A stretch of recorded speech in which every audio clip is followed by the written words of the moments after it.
पत्रस की पहली पत्री अध्याय 1 से 5। अध्याय 1। अभिवादन। एक पत्रस की ओर से जो यीशु मसीह का प्रेरित है, उन परदेशियों के नाम जो पुंतुस, गलातिया, कप्पदूकिया, आसिया और बिथुनिया में तितर बितर होकर रहते हैं, दो और परमेश्वर पिता के भविष्य ज्ञान के अनुसार आत्मा के पवित्र करने के द्वारा आज्ञा मानने और यीशु मसीह के लहू के छिड़के जाने के लिए चुने गए हैं। तुम्हें अनुग्रह और शांति बहुतायत से मिलती रहे। एक जीवित आशा। 3 हमारे प्रभु यीशु मसीह के परमेश्वर और पिता का धन्यवाद हो, जिसने यीशु मसीह के मरे हुओं में से जी उठने के द्वारा अपनी बड़ी दया से हमें जीवित आशा के लिए नया जन्म दिया।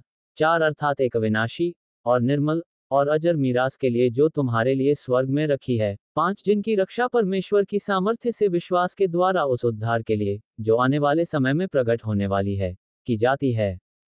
6 इस कारण तुम मगन होते हो, यद्यपि अवश्य है कि अभी कुछ दिन के लिए नाना प्रकार की परीक्षाओं के कारण दुख में हो। 7 और यह इसलिए है कि तुम्हारा परखा हुआ विश्वास, जो आग से ताए हुए नाशवान सोने से भी कहीं अधिक बहुमूल्य है, यीशु मसीह के प्रकट होने पर प्रशंसा और महिमा और आदर का कारण ठहरे। 8 उससे तुम बिन देखे प्रेम रखते हो, और अब तो उस पर बिन देखे भी विश्वास करके ऐसे आनंदित और मगन होते हो जो वर्णन से बाहर और महिमा से भरा हुआ है। 9 और अपने विश्वास का प्रतिफल अर्थात आत्माओं का उद्धार प्राप्त करते हो। 10 इसी उद्धार के विषय में उन भविष्यद्वक्ताओं ने बहुत खोजबीन और जांच पड़ताल की, जिन्होंने उस अनुग्रह के विषय में जो तुम पर होने को था, भविष्यद्वाणी की थी। 11 उन्होंने इस बात की खोज की कि मसीह का आत्मा जो उनमें था, और पहले ही से मसीह के दुखों की और उसके बाद होने वाली महिमा की गवाही देता था, वह कौन से और कैसे समय की ओर संकेत करता था। 12 उन पर यह प्रकट किया गया कि वे अपनी नहीं वरन तुम्हारी सेवा के लिए ये बातें कहा करते थे, जिनका समाचार अब तुम्हें उनके द्वारा मिला, जिन्होंने पवित्र आत्मा के द्वारा जो स्वर्ग से भेजा गया तुम्हें सुसमाचार सुनाया, और इन बातों को स्वर्गदूत भी ध्यान से देखने की लालसा रखते हैं। पवित्र जीवन जीने की बुलाहट। 13 इस कारण अपनी अपनी बुद्धि की कमर बांधकर और सचेत रहकर उस अनुग्रह की पूरी आशा रखो जो यीशु मसीह के प्रकट होने के समय तुम्हें मिलने वाला है। 14 आज्ञाकारी बालकों के समान अपनी अज्ञानता के समय की पुरानी अभिलाषाओं के सदृश न बनो। 15 पर जैसा तुम्हारा बुलाने वाला पवित्र है, वैसे ही तुम भी अपने सारे चालचलन में पवित्र बनो। 16 क्योंकि लिखा है, पवित्र बनो क्योंकि मैं पवित्र हूँ। 17 और जबकि तुम, हे पिता, कहकर उससे प्रार्थना करते हो, जो बिना पक्षपात हर एक के काम के अनुसार न्याय करता है, तो अपने परदेशी होने का समय भय से बिताओ। 18 क्योंकि तुम जानते हो कि तुम्हारा निकम्मा चालचलन जो बापदादों से चला आता है, उससे तुम्हारा छुटकारा चांदी सोने अर्थात नाशवान वस्तुओं के द्वारा नहीं हुआ, 19 पर निर्दोष और निष्कलंक मेमने अर्थात मसीह के बहुमूल्य लहू के द्वारा हुआ। 20 उसका ज्ञान तो जगत की उत्पत्ति के पहले ही से जाना गया था, पर अब इस अंतिम युग में तुम्हारे लिए प्रकट हुआ। 21 उसके द्वारा तुम उस परमेश्वर पर विश्वास करते हो, जिसने उसे मरे हुओं में से जिलाया और महिमा दी कि तुम्हारा विश्वास और आशा परमेश्वर पर हो। 22 अतः जबकि तुमने भाईचारे की निष्कपट प्रीति के निमित्त सत्य के मानने से अपने मनों को पवित्र किया है, तो तन मन लगाकर एक दूसरे से अधिक प्रेम रखो। 23 क्योंकि तुमने नाशवान नहीं पर अविनाशी बीज से परमेश्वर के जीवते और सदा ठहरने वाले वचन के द्वारा नया जन्म पाया है। 24 क्योंकि हर एक प्राणी घास के समान है, और उसकी सारी शोभा घास के फूल के समान है। घास सूख जाती है और फूल झड़ जाता है। 25 परंतु प्रभु का वचन युगानुयुग स्थिर रहता है। और यही सुसमाचार का वचन है जो तुम्हें सुनाया गया था। अध्याय 2। जीवित पत्थर और पवित्र प्रजा। एक इसलिए सब प्रकार का बैरभाव और छल और कपट और डाह और निंदा को दूर करके दो नए जन्मे हुए बच्चों के समान निर्मल आत्मिक दूध की लालसा करो, ताकि उसके द्वारा उद्धार पाने के लिए बढ़ते जाओ। 3 क्योंकि तुमने प्रभु की कृपा का स्वाद चख लिया है। 4 उसके पास आकर, जिसे मनुष्यों ने तो निकम्मा ठहराया परंतु परमेश्वर के निकट चुना हुआ और बहुमूल्य जीवता पत्थर है। 5 तुम भी आप जीवते पत्थरों के समान आत्मिक घर बनते जाते हो, जिससे याजकों का पवित्र समाज बनकर ऐसे आत्मिक बलिदान चढ़ाओ जो यीशु मसीह के द्वारा परमेश्वर को ग्राह्य हैं। 6 इस कारण पवित्र शास्त्र में भी आया है, देखो, मैं सियोन में कोने के सिरे का चुना हुआ और बहुमूल्य पत्थर धरता हूँ, और जो कोई उस पर विश्वास करेगा, वह किसी रीति से लज्जित नहीं होगा। 7 अतः तुम्हारे लिए जो विश्वास करते हो वह तो बहुमूल्य है, पर जो विश्वास नहीं करते उनके लिए, जिस पत्थर को राजमिस्त्रियों ने निकम्मा ठहराया था, वही कोने का सिरा हो गया। 8 और ठेस लगने का पत्थर और ठोकर खाने की चट्टान हो गया है, क्योंकि वे तो वचन को न मानकर ठोकर खाते हैं और इसी के लिए वे ठहराए भी गए थे। 9 पर तुम एक चुना हुआ वंश और राजपदधारी याजकों का समाज और पवित्र लोग और परमेश्वर की निज प्रजा हो, इसलिए कि जिसने तुम्हें अंधकार में से अपनी अद्भुत ज्योति में बुलाया है, उसके गुण प्रकट करो। 10 तुम पहले तो कुछ भी नहीं थे पर अब परमेश्वर की प्रजा हो, तुम पर दया नहीं हुई थी पर अब तुम पर दया हुई है। मसीही उत्तरदायित्व। 11 हे प्रियो, मैं तुमसे विनती करता हूं कि तुम अपने आप को परदेशी और यात्री जानकर उन सांसारिक अभिलाषाओं से जो आत्मा से युद्ध करती हैं, बचे रहो। 12 अन्य जातियों में तुम्हारा चाल चलन भला हो, ताकि जिन जिन बातों में वे तुम्हें कुकर्मी जानकर बदनाम करते हैं, वे तुम्हारे भले कामों को देखकर उन्हीं के कारण कृपा दृष्टि के दिन परमेश्वर की महिमा करें। परमेश्वर के दास। 13 प्रभु के लिए मनुष्यों के ठहराए हुए हर एक प्रबंध के अधीन रहो, राजा के इसलिए कि वह सब पर प्रधान है। 14 और हाकिमों के, क्योंकि वे कुकर्मियों को दंड देने और सुकर्मियों की प्रशंसा के लिए उसके भेजे हुए हैं। 15 क्योंकि परमेश्वर की इच्छा यह है कि तुम भले काम करने के द्वारा निर्बुद्धि लोगों की अज्ञानता की बातों को बंद कर दो। 16 अपने आप को स्वतंत्र जानो, पर अपनी इस स्वतंत्रता को बुराई के लिए आड़ ना बनाओ, परंतु अपने आप को परमेश्वर के दास समझकर चलो। 17 सबका आदर करो, भाइयों से प्रेम रखो, परमेश्वर से डरो, राजा का सम्मान करो। मसीह हमारा आदर्श। 18 हे सेवकों, हर प्रकार के भय के साथ अपने स्वामियों के अधीन रहो, न केवल उनके जो भले और नम्र हों पर उनके भी जो कुटिल हों। 19 क्योंकि यदि कोई परमेश्वर का विचार करके अन्याय से दुख उठाता हुआ क्लेश सहता है तो ये सुहावना है। 20 क्योंकि यदि तुमने अपराध करके घूंसे खाए और धीरज धरा, तो इसमें क्या बड़ाई की बात है। पर यदि भला काम करके दुख उठाते हो और धीरज धरते हो, तो ये परमेश्वर को भाता है। 21 और तुम इसी के लिए बुलाए भी गए हो, क्योंकि मसीह भी तुम्हारे लिए दुख उठाकर तुम्हें एक आदर्श दे गया है कि तुम भी उसके पद चिन्हों पर चलो। 22 न तो उसने पाप किया और न उसके मुंह से छल की कोई बात निकली। 23 वह गाली सुनकर गाली नहीं देता था और दुख उठाकर किसी को भी धमकी नहीं देता था, पर अपने आप को सच्चे न्याय के हाथ में सौंपता था। 24 वह आप ही हमारे पापों को अपनी देह पर लिए हुए क्रूस पर चढ़ गया, जिससे हम पापों के लिए मरकर धार्मिकता के लिए जीवन बिताएं, उसी के मार खाने से तुम चंगे हुए। 25 क्योंकि तुम पहले भटकी हुई भीड़ों के समान थे, पर अब अपने प्राणों के रखवाले और अध्यक्ष के पास लौट आए हो। अध्याय 3। पति और पत्नी। एक हे पत्नियों, तुम भी अपने पति के अधीन रहो, इसलिए कि यदि इनमें से कोई ऐसे हों जो वचन को न मानते हों, तो भी तुम्हारे भय सहित पवित्र चालचलन को देखकर बिना वचन के अपनी अपनी पत्नी के चालचलन के द्वारा खींच जाएं। 3 तुम्हारा श्रृंगार दिखावटी न हो, अर्थात बाल गूंथना और सोने के गहने या भांति भांति के कपड़े पहनना। 4 वरन तुम्हारा छिपा हुआ और गुप्त मनुष्यत्व, नम्रता और मन की दीनता की अविनाशी सजावट से सुसज्जित रहे, क्योंकि परमेश्वर की दृष्टि में इसका मूल्य बड़ा है। 5 पूर्वकाल में पवित्र स्त्रियां भी, जो परमेश्वर पर आशा रखती थीं, अपने आप को इसी रीति से संवारती और अपने अपने पति के अधीन रहती थीं। 6 जैसे सारा अब्राहम की आज्ञा में रहती और उसे स्वामी कहती थी, इसी प्रकार तुम भी यदि भलाई करो और किसी प्रकार के भय से भयभीत न हो, तो उसकी बेटियां ठहरोगी।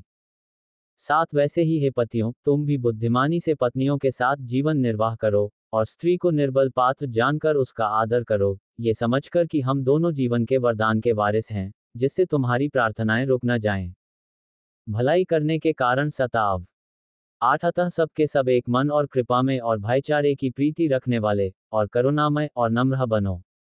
9 बुराई के बदले बुराई मत करो और न गाली के बदले गाली दो, पर इसके विपरीत आशीष ही दो, क्योंकि तुम आशीष के वारिस होने के लिए बुलाए गए हो।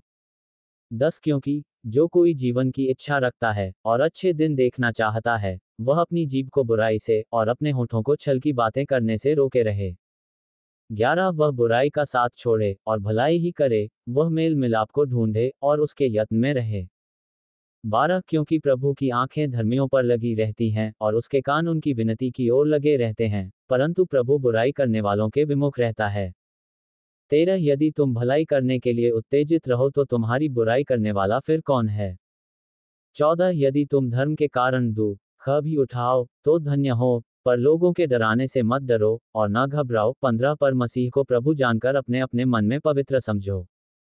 जो कोई तुमसे तुम्हारी आशा के विषय में कुछ पूछे, उसे उत्तर देने के लिए सर्वदा तैयार रहो, पर नम्रता और भय के साथ। 16 और विवेक भी शुद्ध रखो, इसलिए कि जिन बातों के विषय में तुम्हारी बदनामी होती है उनके विषय में वे जो मसीह में तुम्हारे अच्छे चालचलन का अपमान करते हैं, लज्जित हों। 17 क्योंकि यदि परमेश्वर की यही इच्छा हो कि तुम भलाई करने के कारण दुख उठाओ, तो ये बुराई करने के कारण दुख उठाने से उत्तम है। 18 इसलिए कि मसीह ने भी अर्थात अधर्मियों के लिए धर्मी ने पापों के कारण एक बार दुख उठाया, ताकि हमें परमेश्वर के पास पहुंचाए। वो शरीर के भाव से तो घात किया गया, पर आत्मा के भाव से जिलाया गया। 19 उसी में उसने जाकर कैदी आत्माओं को भी प्रचार किया। 20 जिन्होंने उस बीते समय में आज्ञा न मानी, जब परमेश्वर नूह के दिनों में धीरज धरकर ठहरा रहा, और वह जहाज बन रहा था, जिसमें बैठकर थोड़े लोग अर्थात 8 प्राणी पानी के द्वारा बच गए। 21 उसी पानी का दृष्टांत भी अर्थात बपतिस्मा यीशु मसीह के जी उठने के द्वारा अब तुम्हें बचाता है। इससे शरीर के मैल को दूर करने का अर्थ नहीं है, परंतु शुद्ध विवेक से परमेश्वर के वश में हो जाने का अर्थ है। 22 वह स्वर्ग पर जाकर परमेश्वर की दाहिनी ओर बैठ गया, और स्वर्गदूत और अधिकारी और सामर्थी उसके अधीन किए गए हैं। अध्याय 4 परिवर्तित जीवन। एक इसलिए जबकि मसीह ने शरीर में होकर दुख उठाया, तो तुम भी उसी मनसा को हथियार के समान धारण करो, क्योंकि जिसने शरीर में दुख उठाया वह पाप से छूट गया। 2 ताकि भविष्य में अपना शेष शारीरिक जीवन मनुष्यों की अभिलाषाओं के अनुसार नहीं वरन परमेश्वर की इच्छा के अनुसार व्यतीत करे। 3 क्योंकि अन्य जातियों की इच्छा के अनुसार काम करने और लुचपन की बुरी अभिलाषाओं, मतवालापन, लीला क्रीड़ा, पियक्कड़पन और घृणित मूर्ति पूजा में जहां तक हमने पहले समय गंवाया, वही बहुत हुआ। 4 इससे वे अचंभा करते हैं कि तुम ऐसे भारी लुचपन में उनका साथ नहीं देते, और इसलिए वे बुरा भला कहते हैं। 5 पर वे उसको जो जीवितों और मरे हुओं का न्याय करने को तैयार है, लेखा देंगे। 6 क्योंकि मरे हुओं को भी सुसमाचार इसीलिए सुनाया गया कि शरीर में तो मनुष्यों के अनुसार उनका न्याय हो, पर आत्मा में वे परमेश्वर के अनुसार जीवित रहें। परमेश्वर के भले भंडारी। 7 सब बातों का अंत तुरंत होने वाला है, इसलिए संयमी होकर प्रार्थना के लिए सचेत रहो। 8 सब में श्रेष्ठ बात यह है कि एक दूसरे से अधिक प्रेम रखो, क्योंकि प्रेम अनेक पापों को ढांप देता है। 9 बिना कुरकुराए एक दूसरे का अतिथि सत्कार करो। 10 जिसको जो वरदान मिला है, वह उसे परमेश्वर के नाना प्रकार के अनुग्रह के भले भंडारियों के समान एक दूसरे की सेवा में लगाए। 11 यदि कोई बोले, तो ऐसा बोले मानो परमेश्वर का वचन है। यदि कोई सेवा करे, तो उस शक्ति से करे जो परमेश्वर देता है, जिससे सब बातों में यीशु मसीह के द्वारा परमेश्वर की महिमा प्रकट हो। महिमा और साम्राज्य युगानुयुग उसी का है। आमीन। मसीह के दुखों में सहभागी होना। 12 हे प्रियो, जो दुख रूपी अग्नि तुम्हारे परखने के लिए तुम में भड़की है, इससे यह समझकर अचंभा न करो कि कोई अनोखी बात तुम पर बीत रही है।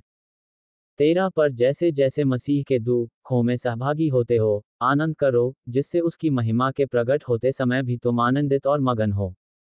14 फिर यदि मसीह के नाम के लिए तुम्हारी निंदा की जाती है तो तुम धन्य हो, क्योंकि महिमा का आत्मा, जो परमेश्वर का आत्मा है, तुम पर छाया करता है। 15 तुम में से कोई व्यक्ति हत्यारा या चोर या कुकर्मी होने या पराये काम में हाथ डालने के कारण दुख न पाए। 16 पर यदि मसीही होने के कारण दुख पाए, तो लज्जित न हो, पर इस बात के लिए परमेश्वर की महिमा करे। 17 क्योंकि वह समय आ पहुंचा है कि पहले परमेश्वर के लोगों का न्याय किया जाए, और जबकि न्याय का आरंभ हम ही से होगा तो उनका क्या अंत होगा जो परमेश्वर के सुसमाचार को नहीं मानते। 18 और यदि धर्मी व्यक्ति ही कठिनाई से उद्धार पाएगा, तो भक्तिहीन और पापी का क्या ठिकाना। 19 इसलिए जो परमेश्वर की इच्छा के अनुसार दुख उठाते हैं, वे भलाई करते हुए अपने अपने प्राण को विश्वासयोग्य सृजनहार के हाथ में सौंप दें। अध्याय 5 प्राचीनों और नवयुवकों को संदेश।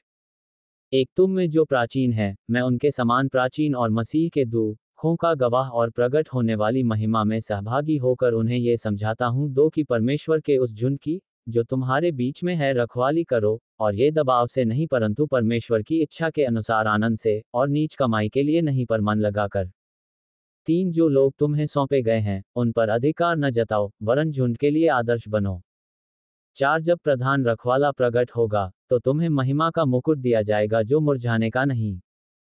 5 इसी प्रकार हे नवयुवकों, तुम भी प्राचीनों के अधीन रहो, वरन तुम सब के सब एक दूसरे की सेवा के लिए दीनता से कमर बांधे रहो, क्योंकि परमेश्वर अभिमानियों का विरोध करता है, परंतु दीनों पर अनुग्रह करता है। 6 इसलिए परमेश्वर के बलवंत हाथ के नीचे दीनता से रहो, जिससे वह तुम्हें उचित समय पर बढ़ाए। 7 अपनी सारी चिंता उसी पर डाल दो, क्योंकि उसको तुम्हारा ध्यान है। 8 सचेत हो और जागते रहो, क्योंकि तुम्हारा विरोधी शैतान गरजने वाले सिंह के समान इस खोज में रहता है कि किसको फाड़ खाए। 9 विश्वास में दृढ़ होकर और यह जानकर उसका सामना करो कि तुम्हारे भाई जो संसार में हैं ऐसे ही दुख सह रहे हैं। 10 अब परमेश्वर जो सारे अनुग्रह का दाता है, जिसने तुम्हें मसीह में अपनी अनंत महिमा के लिए बुलाया, तुम्हारे थोड़ी देर तक दुख उठाने के बाद आप ही तुम्हें सिद्ध और स्थिर और बलवंत करेगा। 11 उसी का साम्राज्य युगानुयुग रहे। आमीन। अंतिम अभिवादन। 12 मैंने सिल्वानुस के हाथ, जिसे मैं विश्वासयोग्य भाई समझता हूँ, संक्षेप में लिखकर तुम्हें समझाया है, और यह गवाही दी है कि परमेश्वर का सच्चा अनुग्रह यही है, इसी में स्थिर रहो। 13 जो बैबिलोन में तुम्हारे समान चुने हुए लोग हैं, वह और मेरा पुत्र मर तुम्हें नमस्कार कहते हैं। 14 प्रेम के चुंबन से एक दूसरे को नमस्कार करो। तुम सबको, जो मसीह में हो, शांति मिलती रहे।